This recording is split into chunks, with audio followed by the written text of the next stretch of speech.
Cities once home to industry, engines of regional economies, historical gateways to the American dream. There are 26 officially recognized gateway cities in the Commonwealth.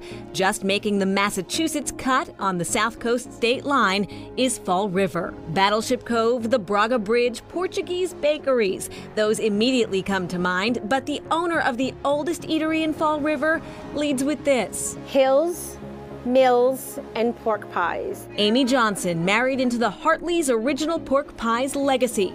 Dating back to 1900, her husband's family took over operations directly from the Hartley family. Kevin Johnson has been filling, crimping, and baking pork pies since he was 8. We'd come to work with my dad at 3 o'clock in the morning on Saturdays.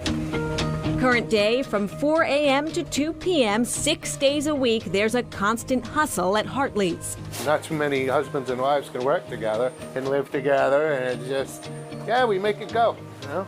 On the menu, everything from buffalo chicken to salmon, meat, and chili. Savory fillings are stuffed into Hartley's signature crust. But the only variety marked with Hartley's signature H is the original pork.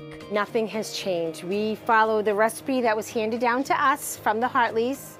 It is salt, pepper on the pork. The 2 pie presses in use came from England more than 120 years ago, brought over by the founder, a man who immigrated to Fall River to work in textiles.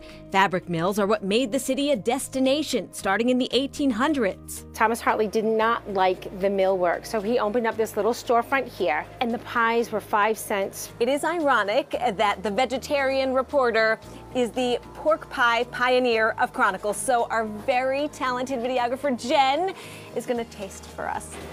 It is amazing. You can see why it's legendary. I can see why. That gravy. Ooh.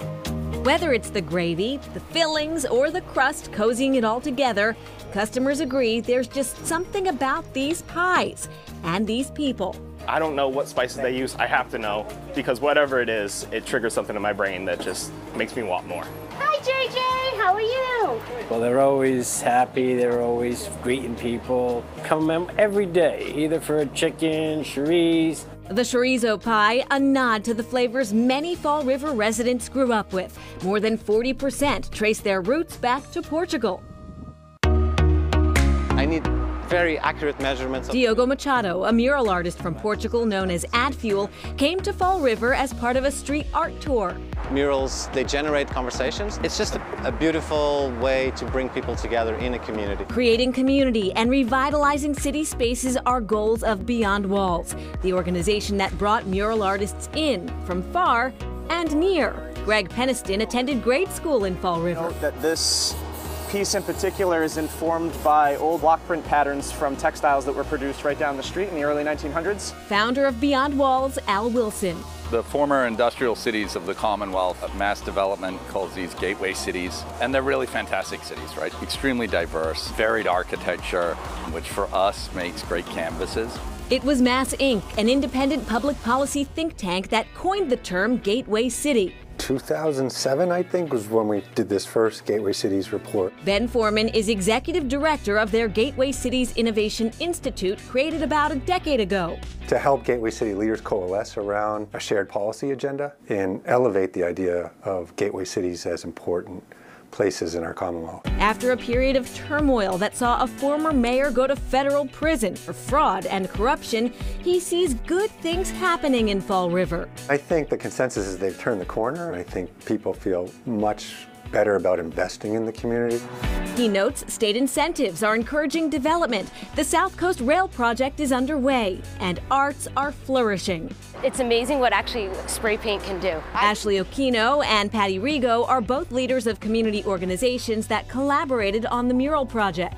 I'm really about capitalizing on the momentum that we have right now. They're beautiful billboards for Fall River, and they are a celebration of culture. Like a gift to the community. It's a huge gift to the community. Step into this one-of-a-kind market and experience the Portuguese influence on the community. Michael Benavides was brought to Fall River from the Azores when he was 2. My folks immigrated in the 70s, 79 in fact. They came to work in Fall River like many others in factories and textiles. Michael's father, Fernando, started the family business out of his garage, importing goods from Portugal to sell wholesale. The first thing I imported coffee. From the Portugal. first thing you imported was just coffee. Coffee from Portugal. Just looking at the variety of products they now sell at Portugalia is a feast for the eyes. We have everything from food products to an extensive wine selection, very fine handcrafts. Michael has been working with his father since he was a kid. If I wanted to spend any time with my father, I had to tag along with him in the truck to, visit customers or deliver product.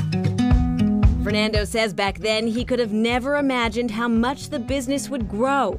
Thank God I was very lucky. The people, they like the things I do. Michael saying with Portugalia, they're responding to new purchasing power and interests. He sees great progress in the city. The second generation, oftentimes, they have the means that the first generation didn't necessarily have.